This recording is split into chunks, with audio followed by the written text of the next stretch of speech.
good morning.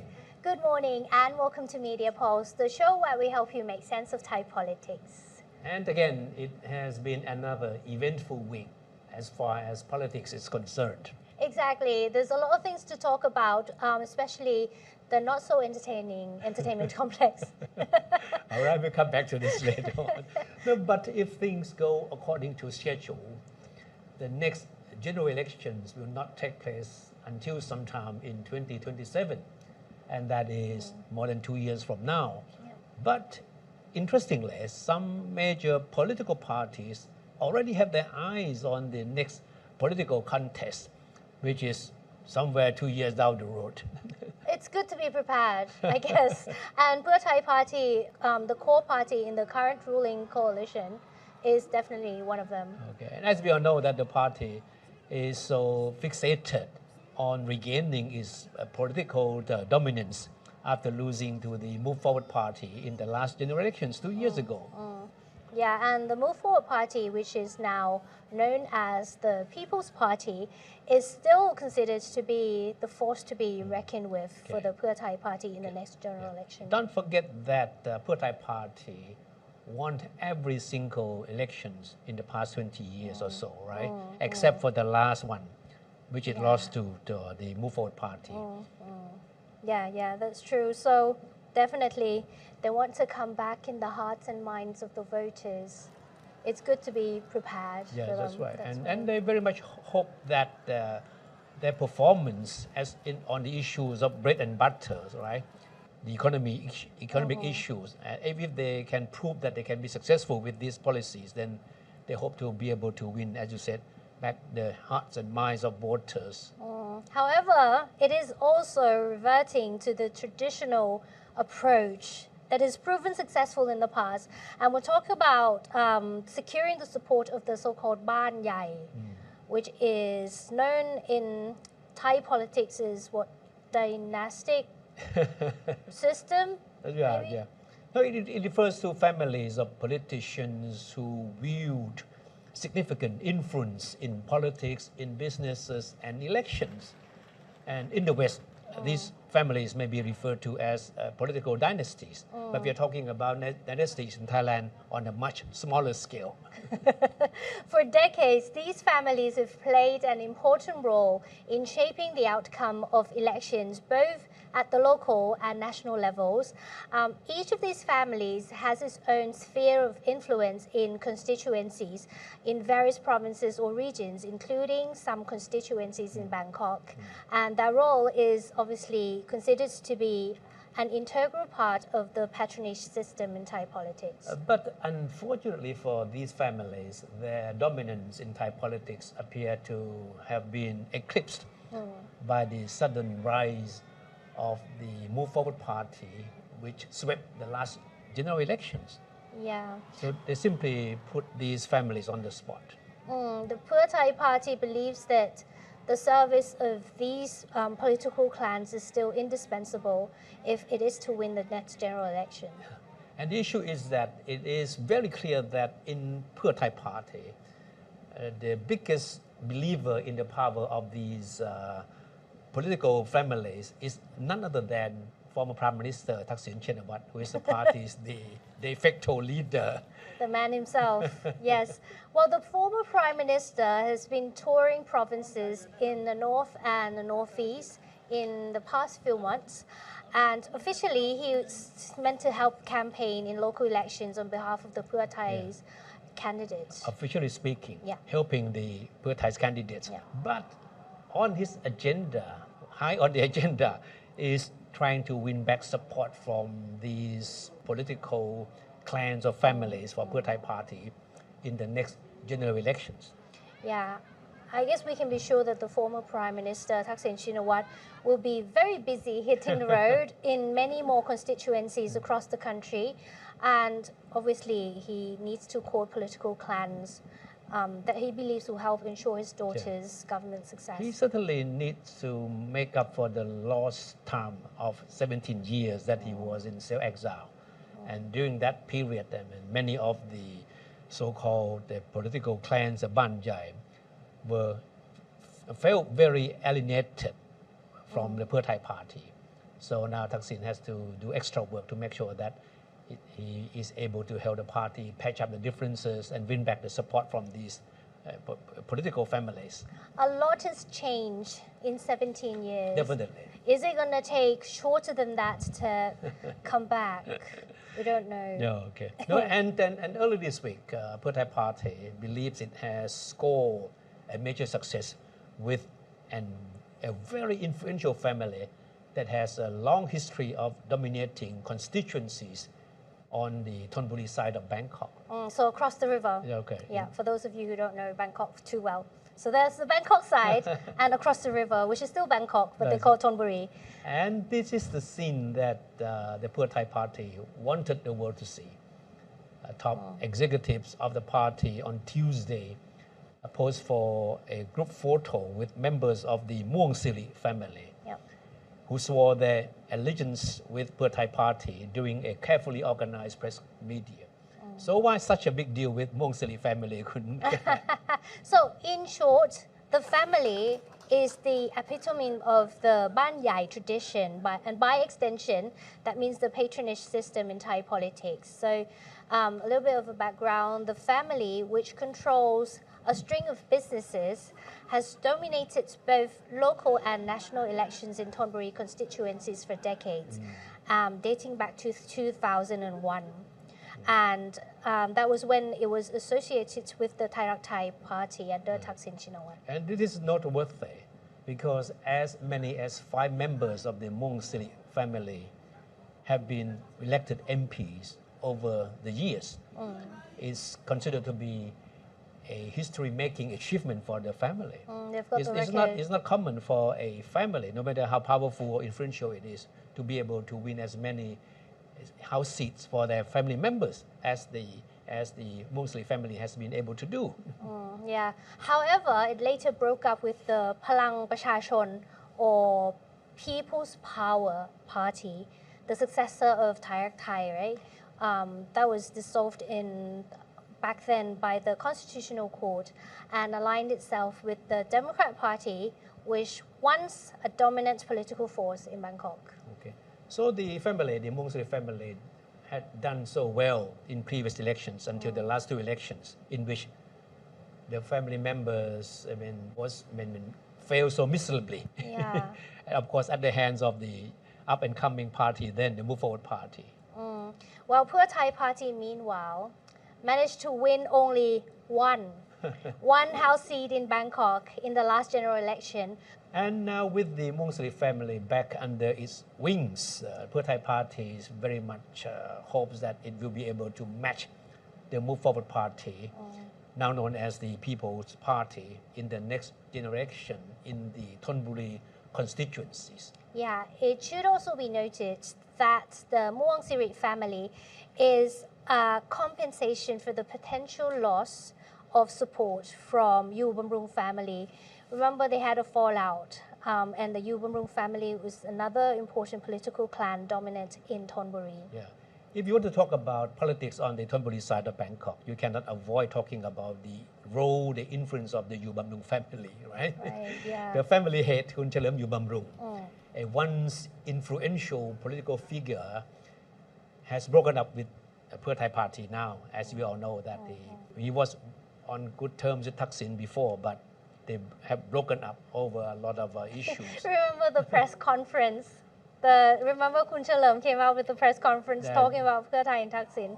He was angry. That's right. And that means that Kun Chalerm may not be with Pheu Thai Party in the next general elections.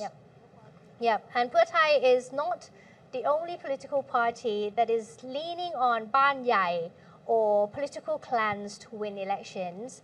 Phum Chai Thai, a senior partner in the ruling coalition, also is seen as a potential rival of the Pheu Thai party in the next election, is also adopting the same approach. Yeah.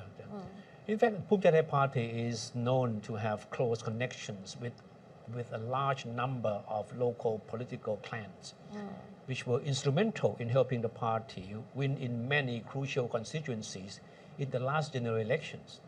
Yeah, remember the Move Forward Party's victory in the last general election like for the first time, it raised questions whether the days of the old school practice of depending on banyai or political clans to win elections are over. Okay. Yeah. The Move Forward Party's stunning victory in the last election was due largely to support from new generations of voters and people who were fed up with the patronage system in Thai politics. But now Thaksin and Thai Party want to demonstrate that their traditional political approach still works. That means leaning on the support of the Banyai or the political clans. So the clans are making a comeback.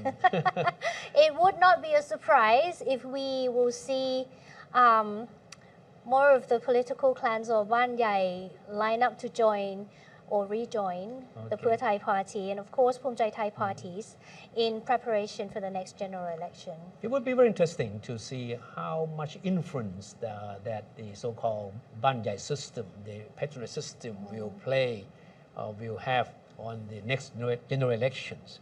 Because in the last general elections, the Move Forward Party won big, not because of support from these people, but from new generation of voters, people who were fed up with the using social media. Yeah, that's right. So the next election certainly will be a big test between the new generation of voters and people who are fed up with the old school politics and the supporters of the old school politics, the supporters of Banyai. Yeah, true. So the general election, like you said, if things go according to plan, will happen in 2 years' time. But yeah, we don't see any obstacles that would derail or would delay the next general elections. Yeah. Fingers crossed. Fingers crossed. So let's come back to this week. The cabinet led by Prime Minister Pathongthan Shinawat has approved, in principle, a bill on entertainment complex. So what exactly is it and why is it being talked about a lot in Thailand? Simple answer is the 10%. Okay. The 10% of the complex Yeah. is supposed to be dedicated to Casino. casinos, right? Right. But that's a big point of debate because many critics believe that the talks about setting aside the majority of the areas of the complex to hotels, to convention facilities, concert halls is just an attempt at disguising the real purpose of this complex. That is to promote casinos. Yeah, so if there's to be a casino in Thailand, it's going to be the first in history. And this is a contentious point in Thai politics. Those who support it believe that the casino will help legalize or help reduce illegal gambling, that's one, and boost investment and revenue from tourism. And according to the Deputy Finance Minister Chulapan, this new project will help boost tourism by bringing about 20% more tourists to Thailand. But for those who oppose it, they fear social problems as well as transparency problems. Yeah. I think the biggest fear is that it would promote the gambling habit among many Thais. We know that many Thais are addicted to gambling. The easier you make for them to be able to gamble, the more temptation that they certainly have to go into gambling. Yeah. The name itself also raises an interesting question. I think in Thailand, there are existing laws for entertainment business venues. Like if you were to open bars, cinemas, golf clubs, shopping malls, there are already laws that govern it. So why do we need a new law for an entertainment complex? Okay. So it's because it's a casino. No, the supporters of the bill to have entertainment complex often cite what they see as a success of Singapore in introducing the entertainment complex. But in Singapore, they call it integrated resort. Okay. So they have different names, but certainly they're the same thing.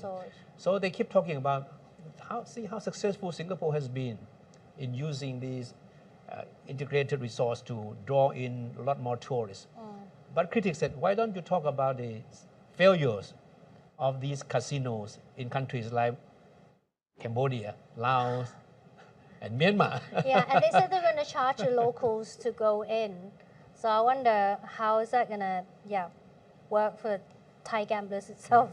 Anyway, currently the bill has to be considered in detail by the Council of State before being submitted to legislators.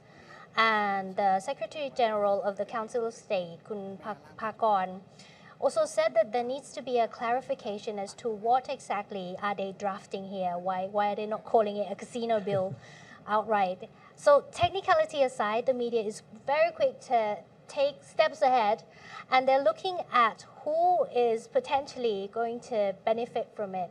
So potential investors. And with the headline that reads things like, let's take a look at which group of investors would like a share of this cake. And I looked at Isara News as well. It also raises the same question as to whether or not the casino will serve the interests of large corporations.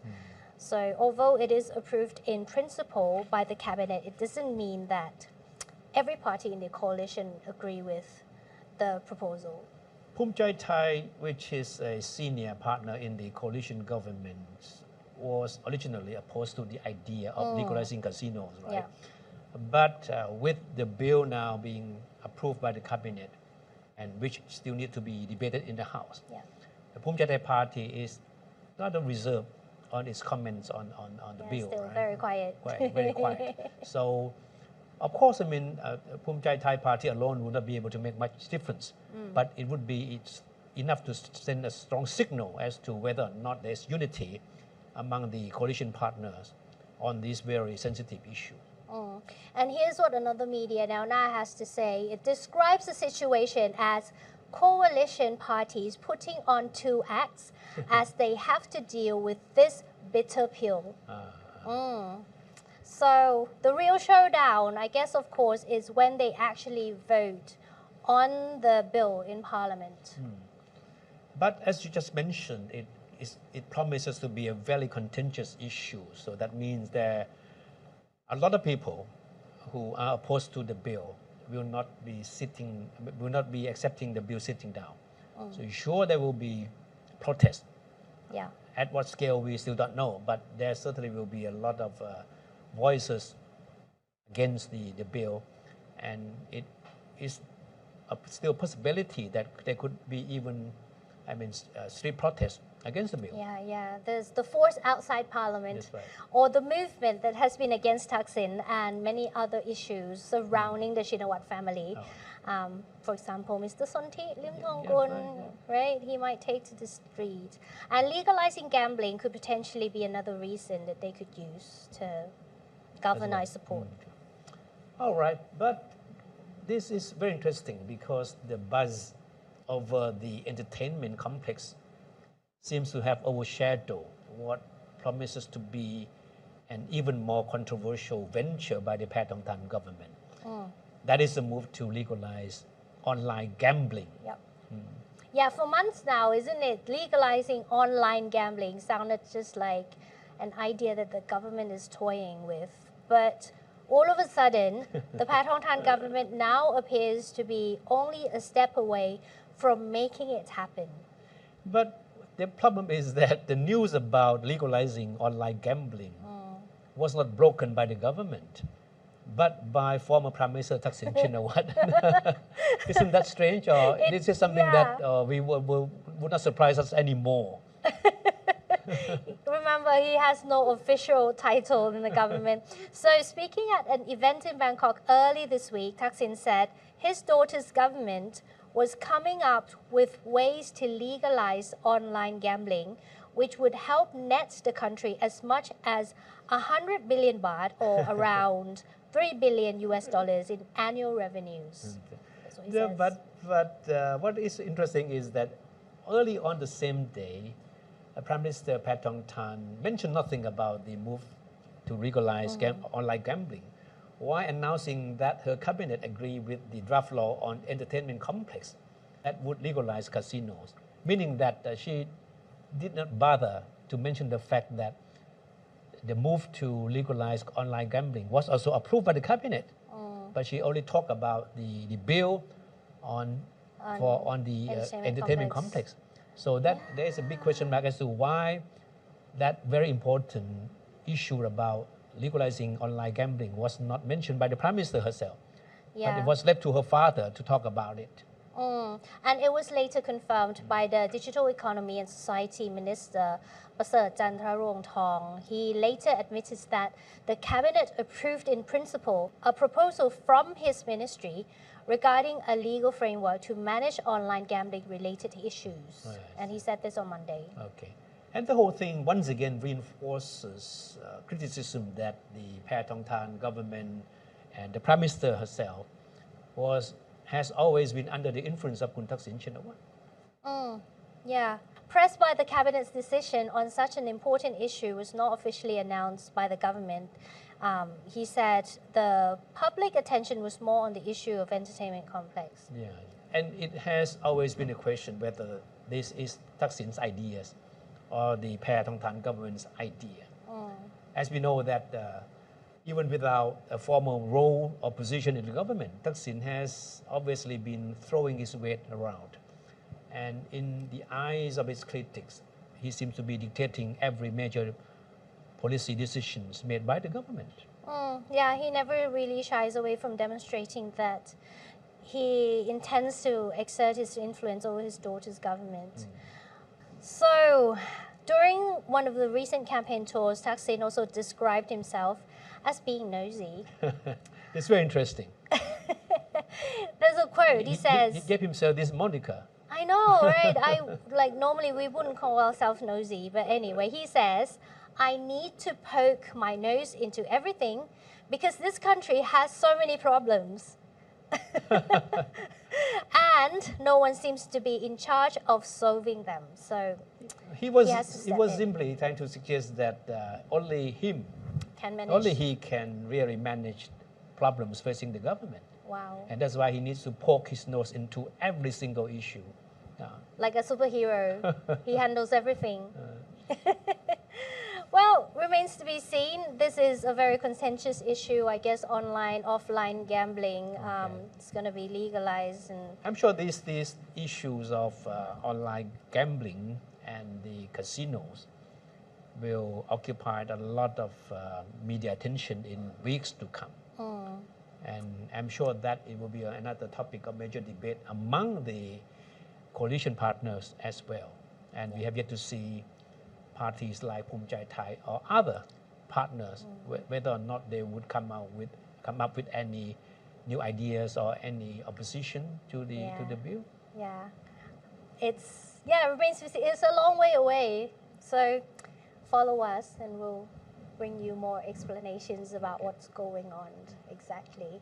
I guess that's it for this week. Thank you so much for watching. Thank you. And we'll see you next Saturday. See you then.